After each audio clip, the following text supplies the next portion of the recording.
than the Commonwealth. So I'm scribbling notes to myself, come back and make a phone call to somebody that I know, happens to be Secretary Hopkins. Secretary Hopkins and I served for many years together in the National Guard from our early days as lieutenants. And so I set up some time with Secretary Hopkins. He brought in some of his staff. We had some folks from the Department of Veteran Services, and we met down at the Capitol. And Virginia was, I think, on the cusp of really understanding what they could do with the economic empowerment zones. I think a launch had just happened down in Hampton Roads, but I think overall, we hadn't really given thought to how we bring the entire state along. So with the help of Secretary Hopkins and folks like Charlie Palumbo and Cindy Miracle, we put together a plan and said, hey, we want the entire state of Virginia to be a military spouse economic empowerment zone.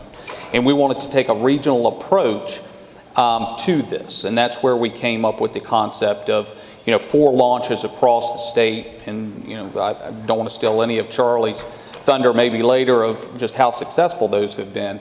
But we came up with that approach, and I think we'll be happy to make some declarations around that. So in regards to why it's important to Capital One is, aside from I think the personal connection that I felt, is just the immense talent pool that exists with our military spouses. Kathy showed some great statistics in regards to the higher level of education that they have, the commitment that they bring, the sacrifices that they have made. So, for us, it's at the end of the day, we want to bring talent into Capital One, and the military spouses are just a great pipeline to do so. Thank you, Chris. I know that you were in a number of command positions in the military, company command, battalion command, so you got to see great characteristics of our service members. Do you see any of those same characteristics when you are bringing military spouses into your corporate culture at Capital One? Most definitely. So, military spouses, again, the ability to multitask, the ability to run a household, which these days is not that easy. The commitment that they bring, not just to the commitment that they've shown as as an important member of the military community, the commitment to our national defense, but also an element of loyalty.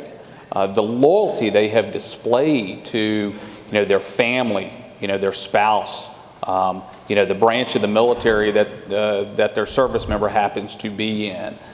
They bring that same element of loyalty to any company that they become an employee with. And those are just traits that every company is striving to find in a very highly competitive recruiting environment. So why not have that as part of your talent pipeline? So.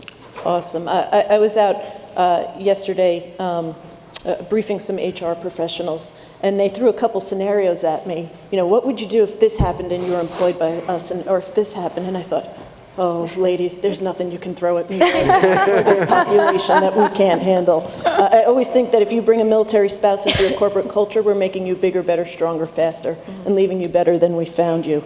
Bronagh, I feel like 100% agree with that.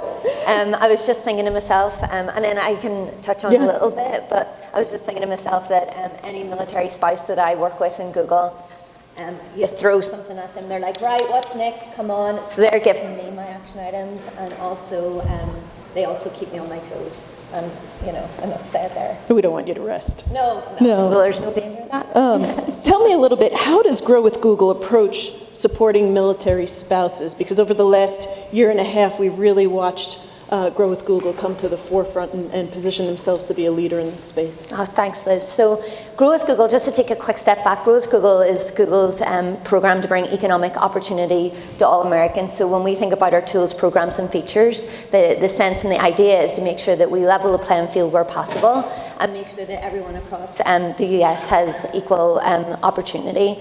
And so under that umbrella, I am the program lead for our veteran and military family initiatives. And I've been in Google 9 years, and I can honestly say it's the best job I've ever had. I'm so grateful. I learned so much from this community. and just feel so welcomed by everyone. So first of all, just wanted to say thank you on that front. And this is all brand new info to me. You can tell from my accent, I'm not a local. I'm Irish, so you know, if I'm speaking too fast, let me know. My mother says I sound American. I don't know where she's getting that from. And so, yeah, under you know, our umbrella of Grow with Google, I really hone in on what we can do for veteran and military families. So any product, any feature, any tool release, I always come at it from an economic opportunity angle, and also how is this helping this core community. And so as Liz mentioned so kindly earlier this year, we had the opportunity to launch a few products and tools and features to help, honestly, military spouses find meaningful work, long-term careers wherever they are through a remote work job search feature. And there's a real difference, and I don't need to tell anyone in this room, there's such a difference between helping people find a job and helping people grow their meaningful careers. So that's one thing. The second thing we launched was specific modules suitable for military spouses through our free primer app, which helps people who are entrepreneurs grow their businesses and their marketing plans. And so with the help of Liz and a few other wonderful people, Rosemary Williams and a few others, have really helped us make sure that we are setting military spouses up for success and making sure that we are not reinventing the wheel, but being complementary to all of the amazing, wonderful things that exist already. Thank you so much. John, I'm going to turn to you to talk a little bit about what Amazon has done to expand employment opportunities for military spouses, and pull a little bit on the thread that Bronagh laid down.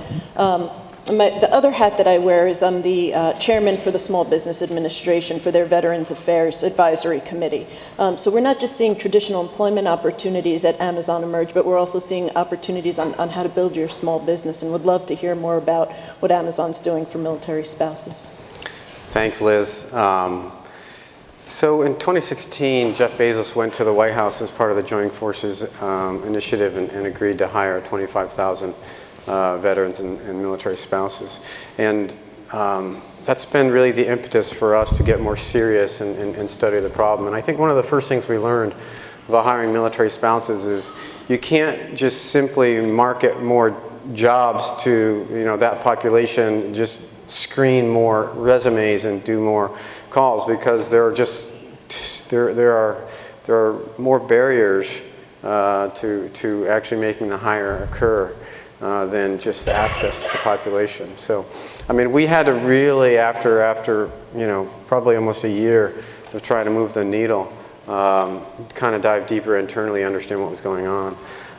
You actually have to change the job. I mean, you have to change the requirements and how they're written. You have to sit down with the hiring managers and help them understand the population. You have to educate them about what this resume is going to look like and what how this interview is going to go, because it's just going to be different.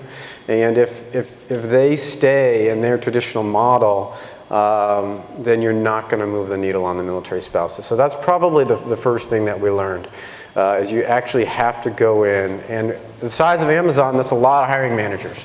And so for our scope and scale, it really required kind of a mechanism that we could take across the company. Probably the first initiative that we're really proud of was our virtual customer service.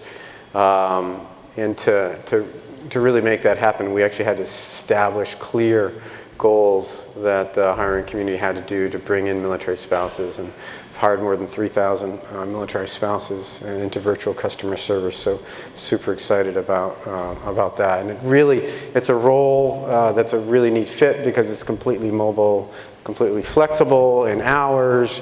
When deployments come up, when there's daycare issues, we've created a system that can really adapt to the challenges of especially leading a household when the military member is deployed. Enormous challenges there. From there, we've continued to just go across a business, and again, like I said, force a review of the requirements. and make the manager justify to us, why can this not be virtual? Why can this not be mobile? Instead of really allowing them to drive from their side. And again, it's all about, like Chris said, the talent that exists in this area. So super excited about many of those initiatives. Now, Liz referred to our military entrepreneurship program, which is really quite new. And what we found is our medium and small business efforts at Amazon to help entrepreneurs succeed, help bring them some of the tools that AWS offers for small businesses, or give them a platform to sell and help them with their logistics and marketing. We had not had a focus on veterans, and we certainly didn't have a focus on military spouses. So we've recently, in 2019, just launched, which is primarily now an informational campaign, but soon we'll have special incentives that we're anticipating for again, veterans and military spouses, to uniquely understanding the challenges that they face and targeting our marketing and our offering to, again, educate them about selling on Amazon, educating them about many of the tools and training programs that we have to people that want to dive into business for the first time. Thank you so much. Appreciate that. And I love the nod towards entrepreneurship, because as we look at military spouses who have to move over and over again, what better way to do it than being in command of your destiny? And we've watched it, specifically the Army respond, where it used to be illegal for me to operate a small business out of my house, and now they've now lifted that. If I live on a military installation in base housing, I can now operate that small business out of my house and utilize some of those resources. And so that's a game changer, I think personally, as we are able to create change across our services to empower military spouses. Years ago, in partnership with Capital One, we launched Hire 500,000 Heroes. And what we noticed as those success stories were coming in conjunction, in partnership with Capital One, was that 60% of those hires came from small to medium-sized businesses. And so oftentimes we're looking at national businesses to shoulder the burden of hiring veterans and military spouses, but we have to look from all the way from Main Street on up to Wall Street. And CeCe, I want to turn to you. Can you share the best practices for hiring and retaining veterans and military spouses within a small to medium-sized company? Yeah, sure. I mean, you know, there's not a one-size-fits-all solution, and I think what we've found at IntelliDyne is that there has to be a commitment at the senior-most level. So we're lucky, we're veteran top-heavy. Our CEO, our COO, our Chief Growth Officer, they're all either Marine veteran or Navy veterans. So for us, getting that commitment from executive leadership was easy. The problem, however, is that our resources are limited, right? So we have a strong desire to be the employer of choice. We have a strong desire to hire a lot of military spouses and our veterans, but our customer base is the government, right? So our government contracts are really tight in that the requirements for the jobs, as you were mentioning, going back and saying, why can't a military spouse do this, or really questioning those requirements, was a little bit more difficult for us to do. So our roadmap mapping has been a lot of trial and error, but some of the areas I think that has been successful that I would say are from a hiring perspective is pushing back and then questioning what jobs can we do either remotely,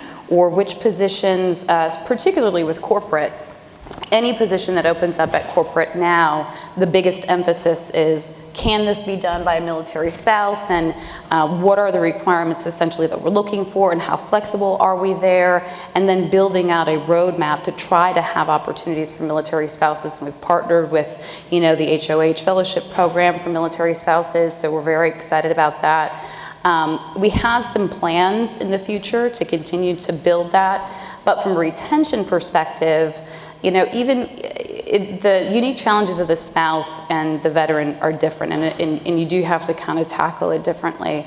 But when you don't have huge resources, you really have to look internally. So we've leveraged our military resource group to have hiring managers and veterans and military spouses and even line employees who are just passionate about military, the military community, participate in career fairs, do mock interviews, do resume reviews, because as much as we want to hire everybody, we don't even have 30 jobs open right now, right? So, but we still go, we still show up every single time we say we're going to. We go to every single career fair we promised we could. We actively seek out, low cost or free options. We build strong relationships as strong relationships as we can with Soldier for Life, Marine for Life, and we make those connections between, the skills gap and try to get them in touch with. In fact, we actually recommend the Google platform, the Google IT certification, to see if IT is really the right avenue for some of these military spouses looking to get into a pretty mobile career field. So while we don't necessarily have all of the resources, we are really great connectors, and I think that helps to set us apart from some of our competition. And then we, continuously follow through. From a retention perspective, and I'll just touch on that super quickly. I think we're all in the same scenario. The economy is probably better than it's ever been. There's more jobs than there are people in some cases, and you're competing with a lot of very large organizations. So what we end up doing is trying to make sure that we are actively engaging our internal employee population into resolving that, right? So if they feel like they're a part of the answer, so getting them involved in the career fairs and things of that nature, it tends to keep them there. We have some plans to do, for military spouses, PTO for PCSing, so if they get orders, we want to support them and not have to have them tap into their PTO. So we have some plans for the future, but yeah, it's not a one-size-fits-all, but I think it starts at the top. Some great pieces there. I think one you touched on, you're always looking for low-cost solutions to supplement, and there is a host of nonprofits out there that are poised to fill those gaps for you and provide some of those solutions, not just for you, but for those small and medium-sized businesses. And then you touched on retention, and something that we're working with our MCs members across the country is asking them to start to begin the process to reframe what retention looks like, and to really look at retention as being retaining the military spouse within industry, so that hypothetically, if I am working at Google and I move to a location where there's not an opportunity, they can call their friends at Microsoft and say, hey, we have this great talent and we want to keep them within industry so that the spouse can continue to progress in their career. And the likelihood of them then coming back increases. So working with folks to really reframe what retention looks like. And then the other piece you touched on is your partnership with HOH. We have recently launched nationally now our military spouse fellowship program. So we had a pilot program in Maryland for the last 18 months, where over 130 military spouses have been placed with industry. We offset their 6-week fellowship, so we're paying their salary. There's no cost to the employer, and the employer gets to see firsthand the value of a spouse. What we do ask is that there's an opportunity to interview for a job at the end of that. We're not just putting spouses there for experience. We want to put them on a path for employment. And what we know is 82% of those spouses that went through in Maryland were offered a job. There's a great story of a spouse that applied with a defense contractor, was offered $42,000 and said, no, I'm worth more than that. Went through the fellowship program. That same defense contractor offered her $80,000 6 weeks later. So this is a program that works. This is how we get away from reading my resume that looks like I've been running from the law for years with all the gaps in it, right? This is how we get to, why do I take a recovering college basketball coach and put them in a nonprofit? Because you get to see the skills firsthand. And we have now, thanks to so many great partners like Capital One and Booz Allen and Lockheed, been able to launch nationally, because our challenge was we have to pay those stipends. So we now have National Capital Region, San Antonio, Colorado Springs. You'll see rollouts in San Diego and Honolulu and Tampa. And if we could wave a magic wand, I think this is how we really start to change. Amazon's been taking now in the National Capital Region as well some military spouse fellows. So Chris, I want to turn to you as we touch on best practices within organizations. How has Capital One expanded their talent acquisition process and some of those best practices for companies at the national level? Yeah, no, thanks, Liz. And I'll echo a couple of things that you probably already heard, but one is you can't just roll it into your veteran hiring initiative. Right? You're not hiring veterans, you're hiring military spouses. So both your recruiters as well as your hiring managers need to kind of understand what that demographic looks like, what they bring. You know, your recruiters need to understand how to read Liz's resume that might get flagged, might not in the background checks, but you know, certainly not running from the law, but you will see, you know, a resume that looks very different than, you know, what they're accustomed to seeing. So, you know, there's a bit of education there that you need to do up front.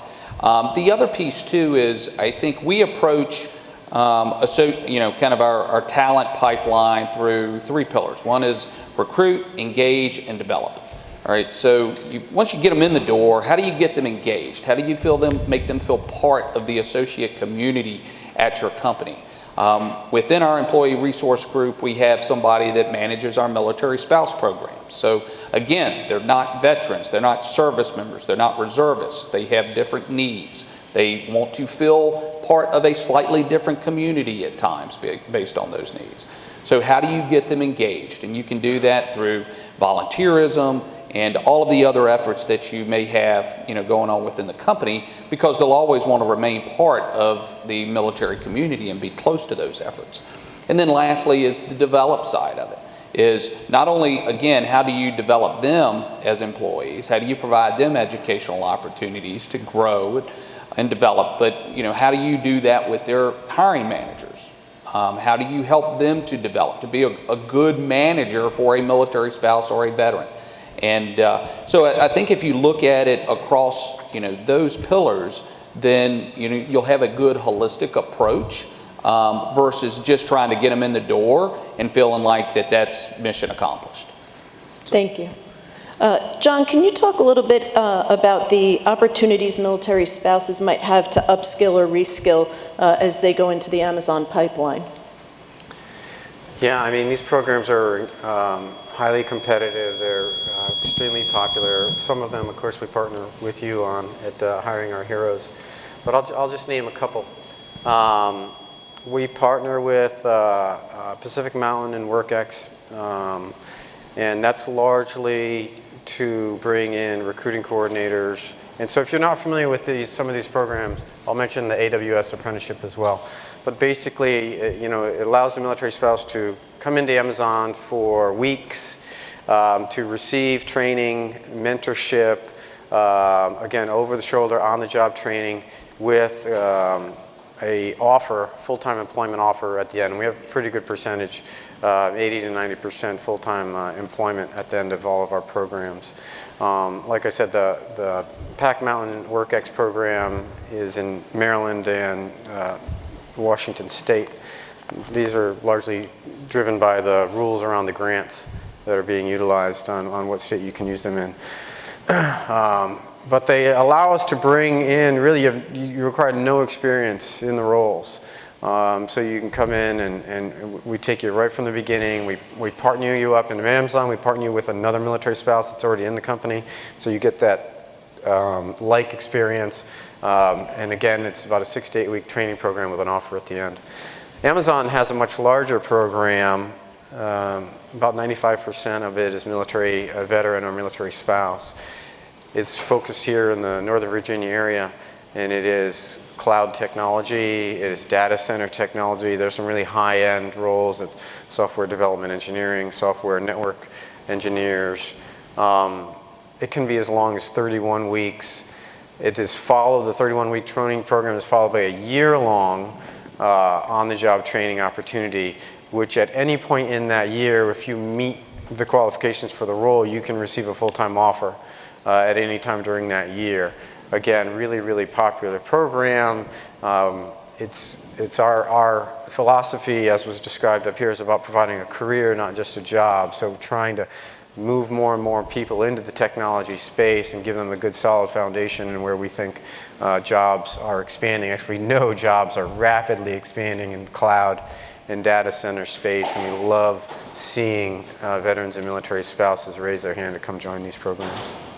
Thank you so much. And that's where we can also really look to our military spouse population to start to understand that they don't necessarily have to go out and to reskill go get another 4-year degree, that there are programs standing ready within companies, and that we can now take this to small and medium-sized companies and replicate and start to fill that pipeline with military spouse talent.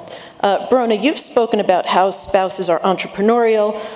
Tell me a little bit about how you're gathering insights about spouses and what you think those solutions for long-term career paths might be. Yeah, so I don't need to tell you anything, you already know it all. So I will tell the rest of the group that, you know, when I started this job, I was so honestly just blown away by the gritty, resilient, highly educated military spouses that I've met on the road, in Google, through experts that I have the pleasure of learning from as well.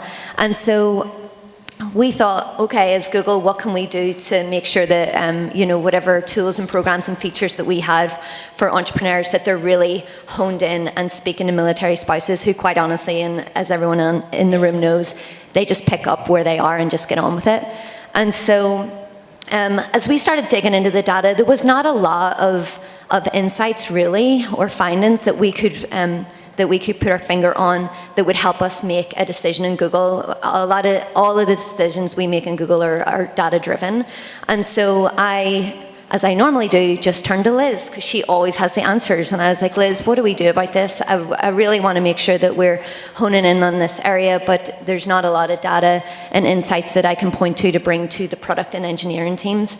And so together, and funded by a Google.org grant, we were able to roll out this summer a Hiring Our Heroes piece of research specifically for military spouses that really hones in on the areas of entrepreneurship, reskilling, upskilling, and remote work as well. And I think that, you know, I had the joy of being at some of the focus groups there last month, and just, you know, hearing these amazing people around the table just chime in with how they have just got up and got on with it has just been brilliant. So we are using data and insights that we found out from those focus groups to inform a nationwide survey, which will launch October 10th. So excited for that, Liz. Thank you. Oh, thank you. You know, and this is the power of partnerships, right? Nobody in this room can do anything alone. It's the power of partnerships. It's the willingness of companies to innovate and bring their resources to the table that we may not house at a nonprofit. So I really appreciate what you guys are doing. And that will be shared across the country. And if you are a military spouse, we certainly ask you to participate in that as it rolls out. CeCe, what resources do you recommend for folks that are looking to recruit veterans and military spouses in this space? Well, there are a lot of resources out there, but I think I'm going to sort of focus on if you have a small team. If you have a really small team, ours, we only have 2 recruiters, so we have to be really, really thoughtful about where we're going to focus our efforts. So for us, we've really focused on the networking component of recruiting for military spouses, because the truth of the matter is, without the partners, without Hiring Our Heroes, without even the V3 organizations, it would be far more difficult to tap into that. So that's a space where we really focus on. And then there's a lot of options out there to get directly in front of military spouses. I think it resonates with me from a grit perspective. You know, as soon as I know I got orders, the first thing I do is I find that Facebook group of the base that I'm assigned to. And that's generally speaking how the majority of spouses operate, at least the ones I know. So getting in front of those groups also sort of helps to kind of get your name out there about opportunities. But for us also, you know, there's Military Mojo, Blue Star Families that has access to that spouse force. That's something that we leverage as well. So, but apart from that, it really is, I think the biggest component to help drive us is the networking. Because again, if we don't have the jobs, we are quick to refer you immediately. I don't know how many times I've brought up the AWS apprenticeship program, and we also partner with Microsoft Systems and Software, their program as well. They just launched a military spouse one in San Antonio, but they're looking to do one here as well. I think at Quantico not too long from now. So programs like that I think are super beneficial for regardless of the size company, but specifically for ours because of the limited resources. Right, and for companies to be ready to receive those those military spouses that are going through those upskilling, reskilling, Yep. learn and earn opportunities. So as folks are training them, being ready to receive them Absolutely. is certainly important. And then I think, you know, you hit on it a little bit. We are a community that, you know, you need to build a brand and you need to build trust. So showing up at those networking receptions, showing up at those interactions, no matter how big or how small, is really how you start to create, bridge that civilian-military divide, where I'm saying to myself, does that corporate culture resonate with me? So the showing up piece. Chris, I'm going to jump over to you. We're going to kind of move to the lightning round, and it doesn't mean that you have to be super fast, but I'm going to hit everybody up and ask each person to tell us one thing you want audience members to know about what a military spouse brings to a company. Passion. I think, you know, the passion that they have for their family, the way in which they care and continue to care